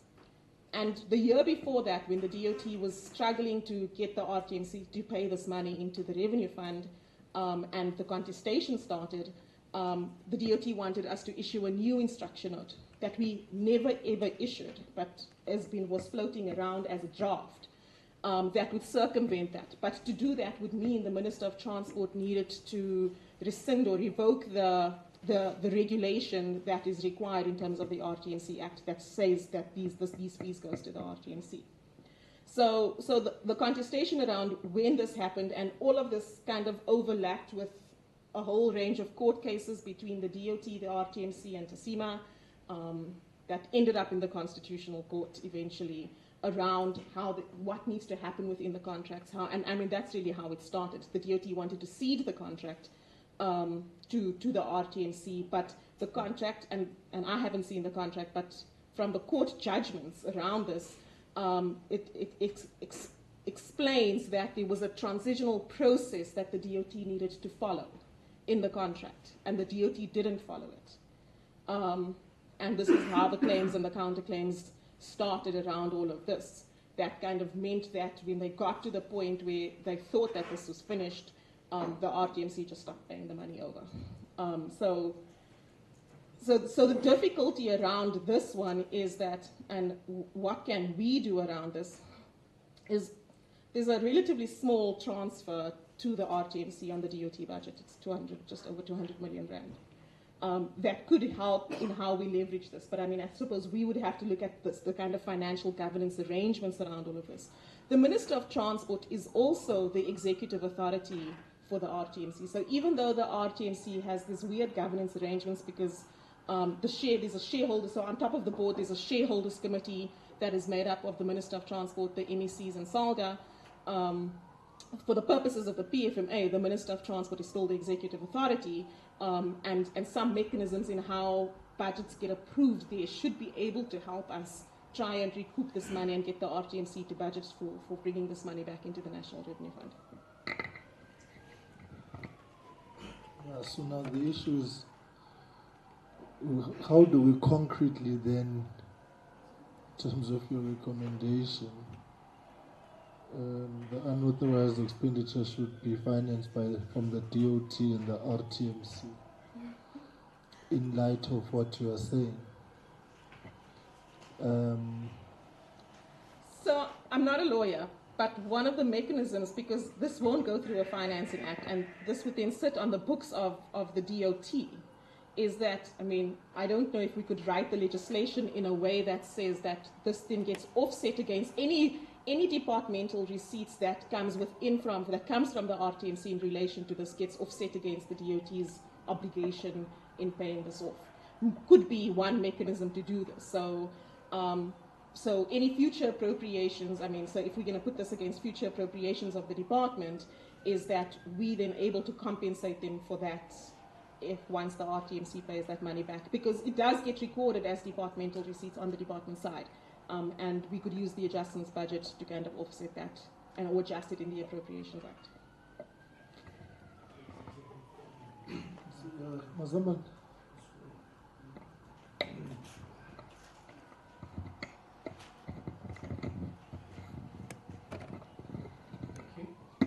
Yeah, thank you, Mr. Chairman, and thank you.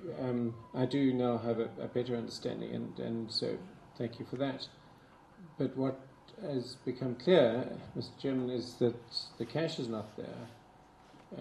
If we were to recommend to Parliament to reduce the DOT budget, it would be a Pyrrhic kind of victory in a sense, because quite honestly, I don't see this being the solution. There's a bigger solution here in terms of the structuring of the RTMC, the structuring of this shareholders committee, which needs some attention in order to fix this. If indeed the Minister of Transport is the accounting, is that right? The executive of both entities, the department and RTMC, it should be quite easy to resolve, but it hasn't been resolved, and the years have carried on, and now, after much delay, it's come to us.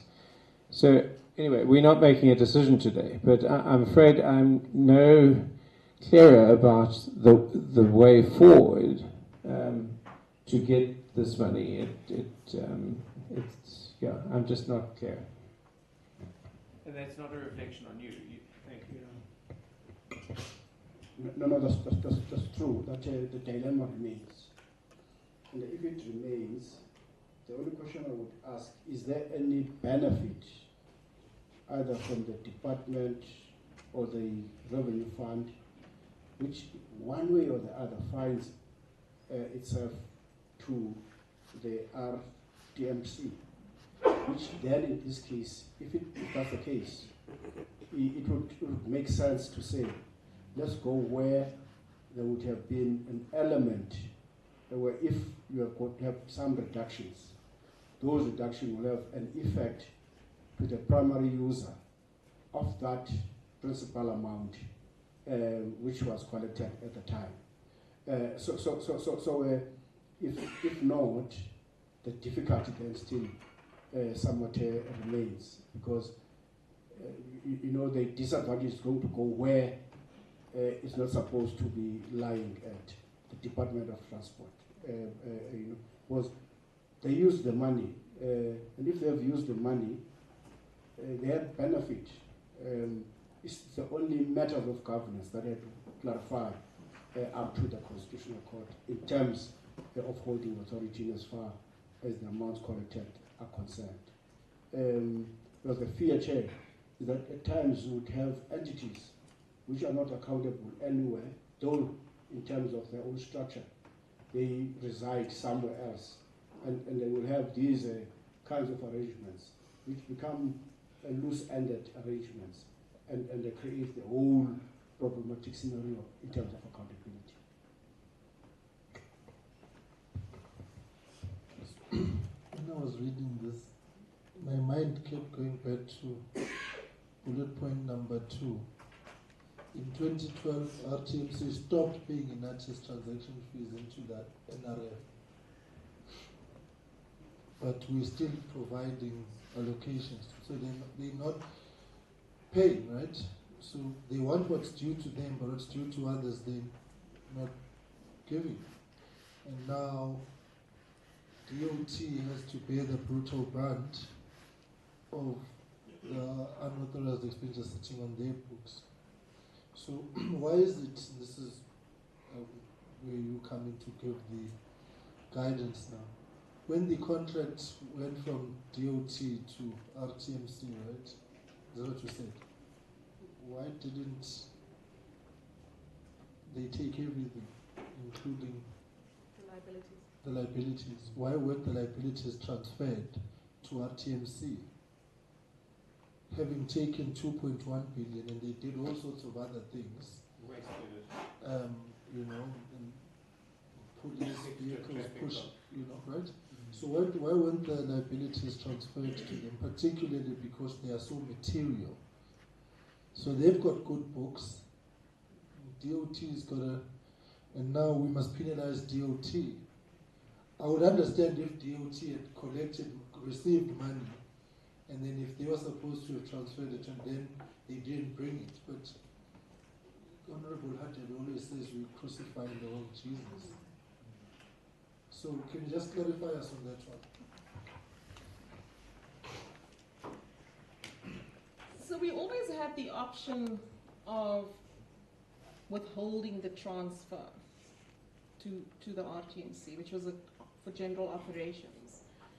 But I suppose there was a principle that the e-notice transaction fee is a user charge. So what are we doing is if we're saying that the users, so now the transfer, which comes from general taxpayers, is now going to be compensating users for what they... So the public finance principle is what we were trying to protect around users paying for the services that they're getting, and what is being subsidized by broader taxpayers doesn't necessarily subsidize those users in a specific way. So at the time, that was probably the big consideration around thinking about whether we do that, and it was a small amount of money. And you could still use that as a mechanism to do all of that, knowing that we are breaching this public finance principle around this. I don't know why the DOT didn't cede the liabilities. I know there was a contestation around who owns all of that. In the same way, there was a contestation around something quite minor that happened in 2016. Because e-notice is an online system, and while this was still in the Constitutional Court, Telkom cut the telephone lines for the e-notice system, so all the online. So, and it went down, it was 100 because they owed them 176 million rand. And there was this massive contestation around, from the department side, on who pays this, because the contractual obligations lies with them, but the money sits elsewhere, and how do you do this, and what do you do to deal with all of those things, and trying to even get the RTMC at the time to acknowledge that this is a liability that for something that they should be carrying was incredibly difficult.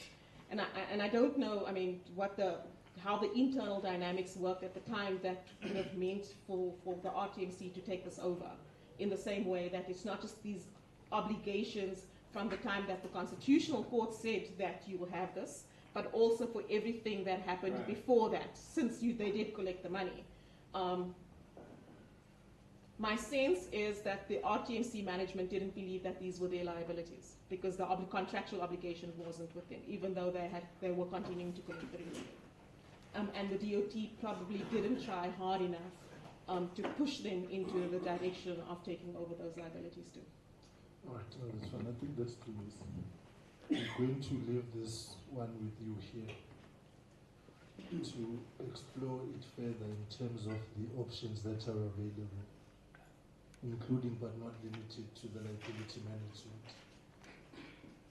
Because I think where members have got an issue is DOT really must pay, or rather we'll have to, we have to write off 1.3 billion rands for money they didn't get and didn't use.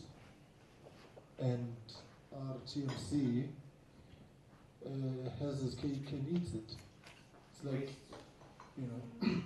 so they get a double whammy. Yes, wasted. So I think Treasury, I think you must investigate for us further this particular one in terms of the options that are available on the table. It can't just be this. It can't just be this. There's an issue of you saying our TMC's got a small budget, and so that may make. Because amongst that, did you give them the concessions of investments? You said so they just doing things, right? They're not paying NRF, they're not getting concessions, and then at the end of it all, pay DOT, give them a bailout. So I think let's look at it further. Investigate this one, engage. We'll also do our own, but I think you need to do further due diligence on this one, right? Honourable this and Honourable Mani.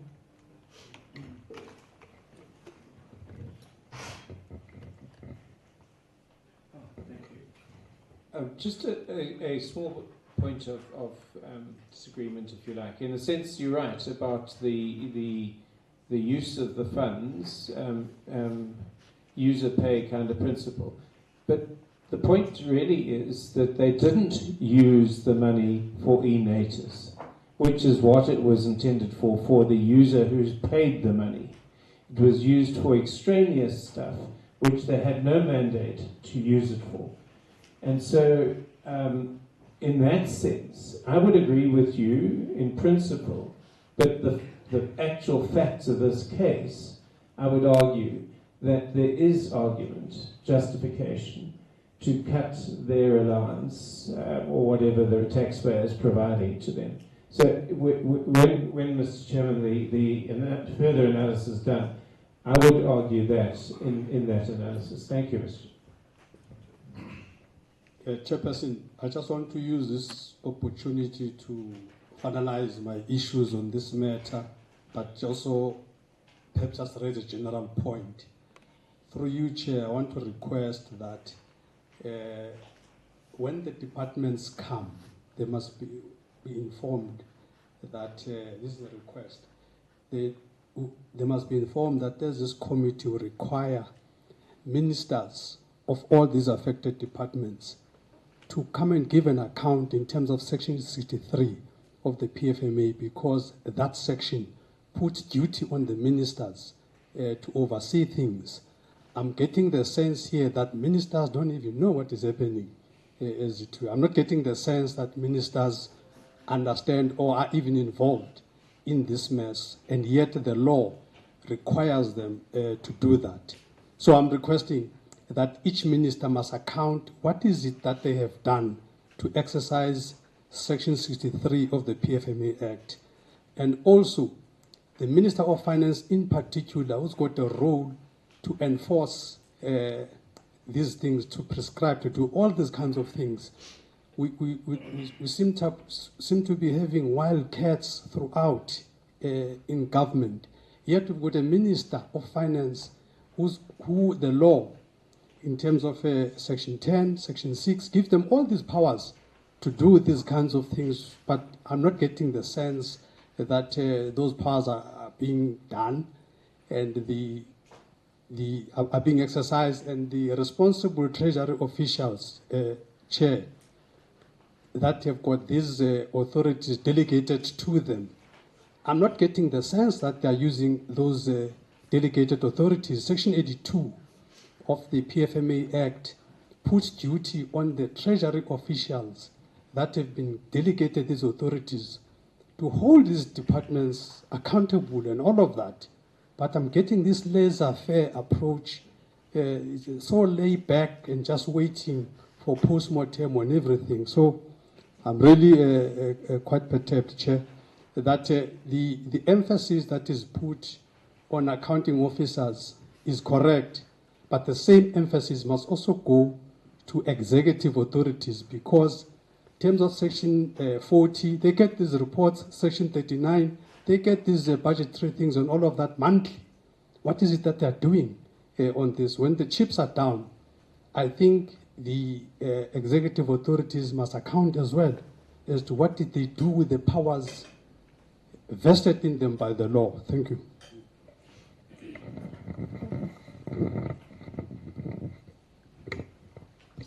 Right. That request is noted. DDG and your team, any comments?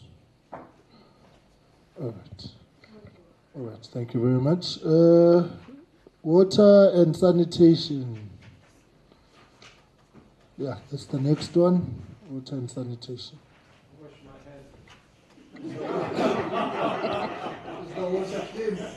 Thank you.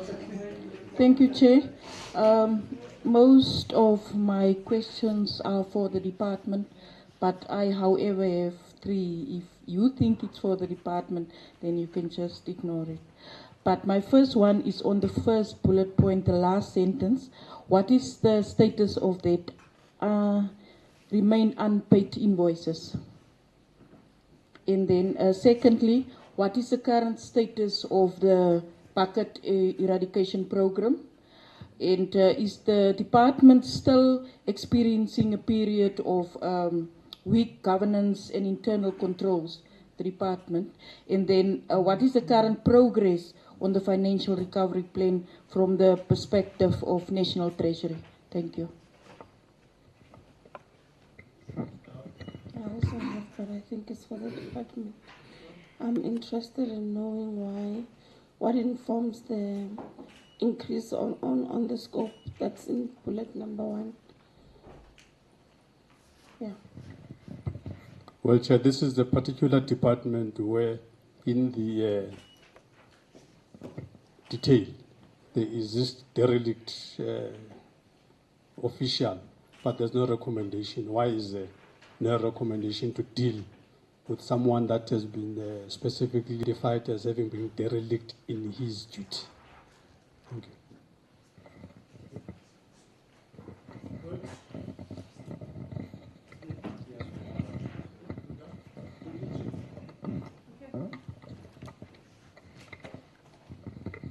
So the sentence was actually no allocations in 2016-17s, but they had invoices, unpaid invoices in that year. So this is how this normally works is, and you don't always see it in the expenditure numbers because it's a cash system.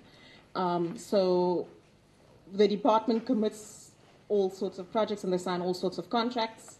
We see there's a specific project budget for this, and they overcommit that, and these invoices come and they sit in a box somewhere or in somebody's drawer, and they don't get paid. So at the end of the financial year, these were the invoices that they're only paid in line with what they had in the budget, and then in 16-17, when they overspent, they had to pay these invoices because people were threatening to take them to court. They started paying these invoices with money that wasn't there. We moved the bucket eradication program into the broader water services infrastructure grant, which is the grant that provides interim water services or rudimentary water services to households. So I suppose part of the problem is that we had a defined bucket eradication program that was for 72,000 households only, so it was defined. Now, what's been happening is, so for example, in human settlements, is provinces continue building low-income houses where there isn't any provision of water and sanitation services. So it seems like our bucket eradication target seems to be a moving target. And there's some kind of misalignment in planning functions in relation to human settlements that kind of causes this problem. So we don't have a number. I can't tell you how many households have bucket sanitation systems today, because it does seem to be that this thing continuously moves. But the response for that does sit within the broader water services improvement program, water services infrastructure grant. Just on the weak governance and the financial recovery, so everybody who was involved at the department at this time, the DG, the DDG, CFO, has all left. And so in trying to clean all of this up, I mean, we now have a new CFO appointed, we have new DDGs appointed, we got a new DG last year, and slowly but surely things are starting to improve.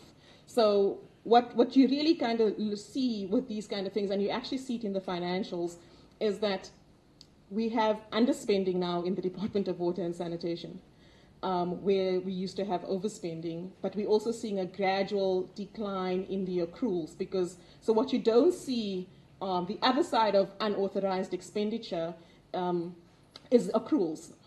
So where departments will spend all their budget, so so it's not unauthorized, so there's no overspending, but they have all of these commitments, contractual commitments sitting in a box somewhere that pops up on the accruals in their financial statements. And at the time, the Department of Water and Sanitation's accruals jumped up, I think in that year was to over 2 billion rand. And that has gradually been coming down. So they are slowly recovering all of these things. And some of these projects are multi-year in nature. And so we're seeing those numbers improve, because as they try to kind of come back within their budgets around all of this. Just on the increase in the scope, so like I had said early on, it was about providing, so the budget was to provide for an RDP standard of sanitation, which is a ventilated pit latrine. The department increased the scope to provide for waterborne sanitation. So what was not included in the original project scope would have been kind of digging bulk pipelines and all sorts of things like that, because that wasn't part of the original program. So it wasn't part of the original budget. And when they increased the scope of the program, the budget didn't increase with that. That has resulted in this. So the department will say in some of the provinces like the Northern Cape and the Free State, it became incredibly difficult to having to dig this up because of soil conditions and topologies and all sorts of things that would have increased the costs of having to provide waterborne sanitation systems. Honorable Manye, so where people were still in the department at the time when all of the disciplinary processes started, they have executed those disciplinary processes. The responsibility around this, and I know this because in having to deal with the financial recovery, was having to look at the financial delegations in the department and what the CFO needed to do and what the CFO should have done in saying to program managers, you cannot continue doing this.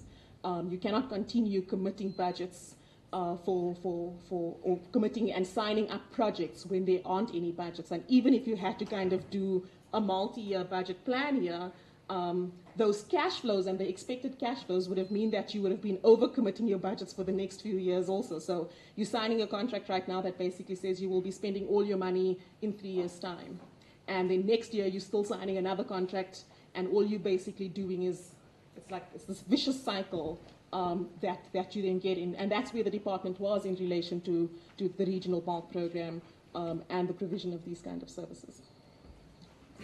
Okay, that's fine. We'll get the department to come in. Traditional Affairs and the Civilian Secretariat for the Police. Slide 21. Going once, going twice. Gone. Okay, that was the last one. DDG.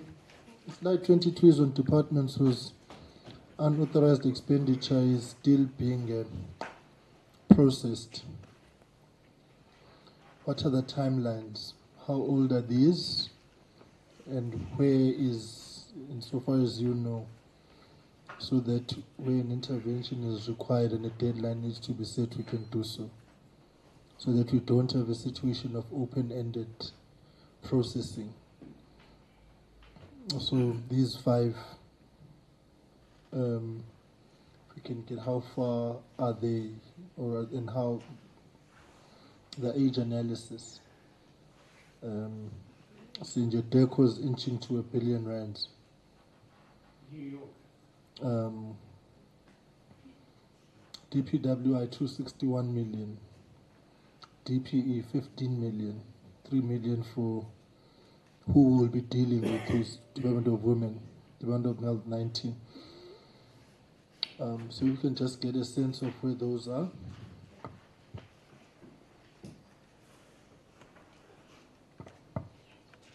I'm just speaking to DERCO and Public Works. We're busy finalizing the report, so we will be able to finalize the report within the next few weeks, say 3 to 4 weeks.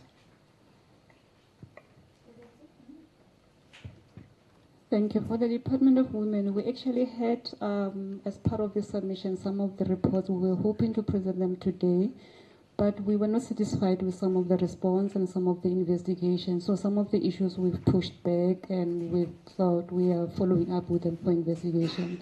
So I could give us maybe about 3 months. We can push them to finalize the investigation. But again, to that extent, it depends on when they finalize the investigation and the disciplinary measures they want to take.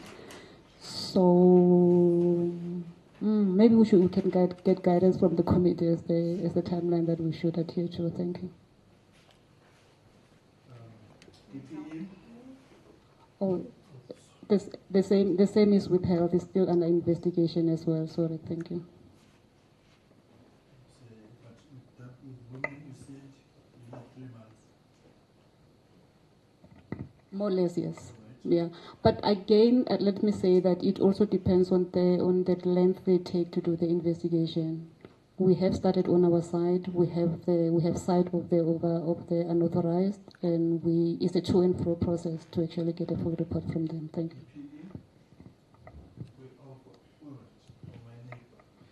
Thank you very much, Chair. My name is Gauteng. I'm the Chief Director in the Public Division of the National Treasury. For GPE, we've written to the department to formally report to the National Treasury as far as the occurrence of this unauthorized expenditures is concerned, and also to explain to us in terms of the circumstances that led to this unauthorized expenditure. Okay, thank you very much. Like I've indicated, my name is Lebra Madiba. I'm the Chief Director in the Public Finance Division of the National Treasury. I report to Dr. Mampo Modise. Regarding the Department of Public Enterprises, we have since written to the department requesting them to formally, report this unauthorized expenditure to the National Treasury. So we are engaging accordingly, including the circumstances, establishing the reasons that are led to this unauthorized expenditure. So we are hoping that we should be able to conclude soon, as far as the information and the analysis is concerned. So in the few weeks we should be done, I believe. Thank you, Chair. DOH? Can we get an idea of which financial year? Oh yes. So, DECO, which financial years are these? They are various financial years, but some of them are quite far, at 16, so they are quite far in terms of the years when it started. Okay. DPE? Thank you very much, Chair. For DPE, is the financial year end 2021-22. So that will be until 31st March 2022. Thank you. DPWI? Which financial years are we dealing with? Public Works? Public Works also quite far when it started, so 16, 17 also. 17. Women. 1920, 1516. And actually, I made an error in there. I have 14, 15, And then DOH. Health. Health is, I think it's 1819. What's the status? We're waiting for feedback from health, so it should also be done within the next 3 to 12 months. Okay. I think let's do this because our intention is to deal with this unauthorized expenditure in September when Parliament resumes. We will write to all these departments from our side as well to inform them that we've engaged with National Treasury and we want all of these matters concluded by the end of September. So it gives them 3 months. All matters on these ones. We'll process these ones in September. These ones must be completed by end of September because it's only 5 and when the 4th quarter starts, we can wrap up with them. So Nani, you need to move with a particular speed. And then if you can provide the issue of the DOT options and issues that we raised to us by mid-August in preparation for the resumption of Parliament, that will be helpful as well. I think those are the only ones that required submissions. Yeah, those are the only ones. Chair, Ebo. is the one where you said we must look at the payment plans? Oh yes, yes. Well, that's all of them. Where you've recommended, yeah, the spread over the MTF insofar as the application of Section 34 is concerned. Yeah. Yes, we'll submit in mid-August. Mid-August as well is perfectly fine. It's adequate. In fact, that one can even come end of August. It's fine because let's do mid-August with these ones. The transport one end of August, but I think it's more complex. Yeah, that's fine. Chair,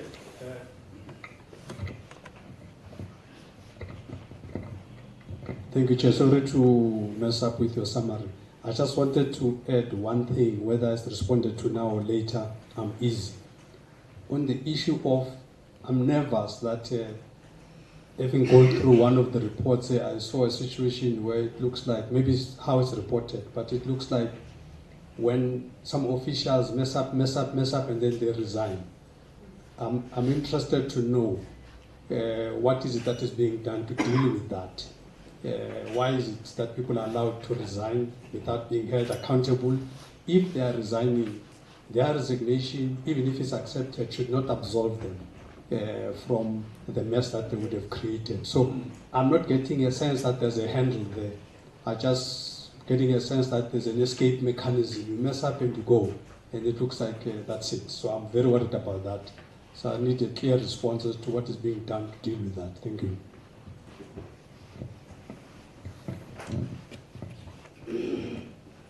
On that one, National Treasury, Employment and Labour, Public Service Administration, and COPTA, I think were the 4 we cited, whom we have said they must come up with a mechanism with the law enforcement agencies on people who resign on the eve of disciplinary matters or on the eve of outcomes as a means of ensuring that there's no revolving door for them in the state, and also that they must benchmark with the Department of COPTA in the Eastern Cape that had started a project which seemed to be, would have been a good example on how to begin doing that. So that is work that we have directed should be done, including but not limited to the blacklisting of companies. Remember we had that complicated discussion. You said blacklisted and restricted to terminology, but furthermore the restricting of people as directors, because you blacklist one company, they merge with something else, given the ease at which companies can be registered. So those are all areas that we have flagged, but on the one of the the individuals at work, it's those 4 departments whom we have directed must look at something. All right. Anything else on your side, colleagues? Okay. Let me take this opportunity to thank you, DDG and your team, for engaging with us in a process which is your responsibility in part. You've done yours, it now falls on us to take it to its logical parliamentary conclusion. So we will definitely do that, and we will communicate the dates as soon as the first order of business when we resume in September will be to clear this. We'll just work out the modalities as to whether we'll do this virtually given the number of people who would have to fly down, or we will meet physically and have you linked up in M46, and then we will space the departments accordingly, because we are circumspect of costs. If we bring down all these officials to Cape Town, it will be very costly. So we'll communicate in due course of that program and the specific dates, and give you the times for each department, so that the officials need not sit in on everything, but will come in as and when the online functioning departments are required. So I think we can... Sorry, Chair. I think given the seriousness of the matters that are dealing with the criminality involved, we can't take the risk of someone that must account and then say the line got cut and all of that. We can't have that shot. These kinds of accounting forums should not be very shot, because we then have a power load shedding. Then the person that must respond disappears. Yeah, like I'm saying, we will communicate the modalities at which this will be done, because there is a host of issues so far as Parliament's capabilities and spacing is concerned right now. So it's not business as usual for us. We had a committee, removed the committee in Parliament. B454 was standard for us as a committee. We don't have it anymore. The space limitations. So we will, like I'm saying, we will communicate the logistics of the entire operation, and we will, but as I'm saying, when Parliament resumes in September, please, in those first 2 weeks, just be aware that that's when we will be engaging on that. There are other matters we need to engage with insofar as National Treasury is concerned, but that's not today. So, but thank you very much for hosting us, and we wish you well in your endeavors, and hopefully you'll have a DG soon, a permanent one. That's what I mean. So that's what I'm saying. The bailouts, the Eskom relief, which was passed yesterday, as you know, dealing with Eskom matters, we need clarity in terms of the implementation, the logistics of that particular bill. So there's a lot of things that we still need to engage on.